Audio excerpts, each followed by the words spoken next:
Sir, बहुत से लोग बहुत कुछ बोल रहे हैं उत्तर कुमार जी के बारे में। बहुत से लोग बहुत कुछ बोल रहे हैं उत्तर कुमार जी के बारे में। आप क्योंकि न्यायाधीश भी रह चुके हैं और इस वक्त सुप्रीम कोर्ट में भी आप केस भी लड़ते हैं। इस केस को आप किस तरह से देखते हैं? और जो एक लड़की है, मैं यहाँ पर अपने श्रोताओं के लिए भी बताना चाहूँगा। सर, एक लड़की ने उत्तर कुमार जी पर केस किया है, उसके बारे में आपको जानकारी ही होगी। तो मैं चाहता हूँ कि आपके नज़रिए से थोड़ा हमारे जो व्यूवर्स हैं उनको बताएं सर। देखिए, सर्वप्रथम मैं स्पष्ट करना चाहूँगा कि जो भी मेरे पास डाटा है, जो मेरे पास इन्फॉर्मेशंस हैं, वो नेट से ली गई इन्फॉर्मेशन है। कुछ ऐसे न्यूज़पेपर्स हैं जिनकी सारगर्भिता पे हम प्रश्न चिन्ह नहीं लगा सकते, जैसे times of India, Hindustan times, इस तरह के न्यूज़पेपर्स ने जो छापा है। नो डाउट जब मैं न्यायाधीश था तो ये नियम है कि हम जो पेपर पब्लिकेशन है उस पर विश्वास नहीं करेंगे, वो साक्ष्य में ग्रहण नहीं होगा। लेकिन इस समय हमारे पास उन सूचनाओं के अतिरिक्त और कोई सूचना होने का कारण भी नहीं है। जी। इसलिए उन्हीं सूचना के आधार पर हम यहाँ पर चर्चा करेंगे कि क्या ये सच में रेप है, तथा क्या यदि शारीरिक संबंध स्थापित करने के उपरांत बच्ची ये कहती है कि जो मेरी कंसेंट ली गई थी, मैरिज के प्रॉमिस पे ली गई थी, उसके क्या पैरामीटर होंगे कि हम रेप माने और क्या पैरामीटर होंगे कि रेप ना माने, उस पर हम आज चर्चा करेंगे। इस चर्चा से पूर्व एक बात मैं जरूर कहना चाहूंगा जी। कि जब इस तरह की कोई घटना घटती है तो हम केवल कानूनी पहलू पर ही अटक के रह जाते हैं। जी। पूरा प्रेस, मीडिया, पुलिस, न्यायालय केवल एक कानूनी पहल के तहत चलते रहते हैं। और हम जानते हैं कि पुलिस और जो न्यायपालिका है बड़ा टेक्निकल वे में काम करती है, ट्रेडिशनल वे में कानून 376 की नो, रिमांड करो और अंदर करो, जेल करो। जी। जबकि ऐसा नहीं होना चाहिए। टेक्निकलिटी से बाहर आके हमें सामाजिक परिवेश को भी देखना चाहिए। हमें सामाजिक चिंतन, जिसे हम कहते हैं सोशल कॉन्शियंस, तो ये individual conscience, familial conscience and the social conscience को अगर हम लीगल कॉन्शियंस के साथ नहीं मिलाएंगे तब हम न्याय नहीं कर सकते। जी। इस तरह की घटना अगर आप देखें कि समाज में एक एक सोशल कॉन्शियंस बनी हुई है सेक्स वर्ड के नाम से चिड़न।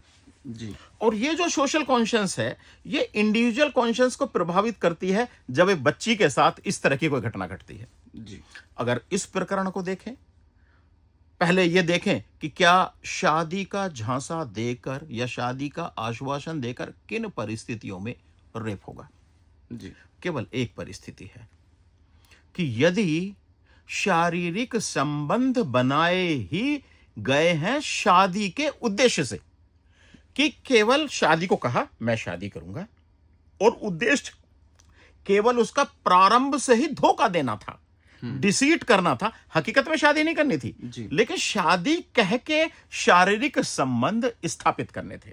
और यह बड़ा आसानी से स्पष्ट हो जाता है कि क्या शुरू से उसने धोखा दिया या नहीं दिया। अब चाहे दीपक का केस है, चाहे बढ़ाना का केस है, बहुत सारे केसेस हैं, सुप्रीम कोर्ट के सीरीज में केसेस हैं, उसमें सब में यही कहा है कि पैरामीटर्स यही देखे जाएंगे कि क्या जब शारीरिक संबंध स्थापित हुए तो उसमें जो बच्ची ने या महिला ने जो कंसेंट दी वो कंसेंट डिसीट पर आधारित थी, अर्थात धोखे पर आधारित थी कि भाई मैं शादी करूंगा, जबकि उसे शादी नहीं करनी थी। जी। उसके साथ केवल संभोग करना था अपनी इच्छा पूर्ति के लिए। इसके अतिरिक्त यदि कोई लड़की, कोई भी महिला जो 18 साल से ऊपर की है अपनी इच्छा से संभोग करती है तो वो रेप नहीं होगा। हां, एक बात और सुप्रीम कोर्ट ने इसमें कहा कि यदि प्रारंभिक उसका तो वो ठीक था, शादी करने का इरादा था जी, लेकिन और उस इरादे के तहत शारीरिक संबंध स्वतंत्र सहमति से बने, लेकिन बीच में परिस्थितियां परिवर्तित हो गई। जी। कुछ परिस्थितियां ऐसी आ गई जो लड़के के हाथ में ही नहीं और शादी नहीं हो सकती, तो वहां रेप नहीं माना जाएगा। वहां आपसी सहमति से ही जो इंटरकोर्स माना जाएगा, शारीरिक संबंध बनाए माने जाएंगे। जी। तो केवल एक ही परिस्थिति है कि जहां अगर प्रारंभ से ही धोखा देने के आशा से शारीरिक संबंध स्थापित किए गए कि मैं तुमसे शादी करूंगा, लेकिन शादी करने का आशय नहीं था। लेकिन अगर शादी करने का आशय था तब शारीरिक संबंध बने और बाद में परिस्थितियां परिवर्तित हुई तो रेप नहीं माना जाएगा। पहले तो यह स्पष्ट कर दूं। दूसरा जो ही मैंने अभी कहा था कि सामाजिक सोच, सामाजिक चिंतन यह है कि शारीरिक संबंध जो हैं वो हमारे यहाँ ठीक नहीं माने जाते। जी सेक्स की यही चर्चा करें तो ठीक नहीं माना जाता। और कानून क्या कहता है? कानून ये कहता है कि 18 वर्ष से ऊपर के दो बच्चे आपसी में सहमति से शारीरिक संबंध स्थापित किए जा सकते हैं, वो कर सकते हैं आरामी से।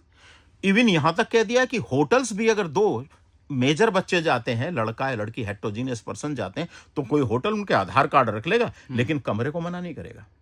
अच्छा ये भी सुप्रीम कोर्ट का निर्देश है। तो जहां सुप्रीम कोर्ट ने कानून बना दिया, इवन विधायिका ने भी कानून बना दिया लिव इन रिलेशन। जी अभी हमारा ये उत्तराखंड में कानून बना है जी। यूजीसी, उसमें लिविंग रिलेशन का एक चैप्टर है कि भाई दो बच्चे हेटेरोजीनियस बच्चे हैं, 18 साल से ज्यादा के आयु के हैं, वो एक साथ रह सकते हैं, जी शारीरिक संबंध भी स्थापित कर सकते हैं, वो सब संबंध कर सकते हैं जो शादी के दौरान होते हैं। जी लेकिन इस बात को, इस कानून को हमारा सामाजिक चिंतन स्वीकार नहीं करता। ठीक सर। मेन बात यह है कि सामाजिक चिंतन को इस बात को स्वीकार करना चाहिए, तब ये घटनाएं घटनी बंद हो जाएंगी। जी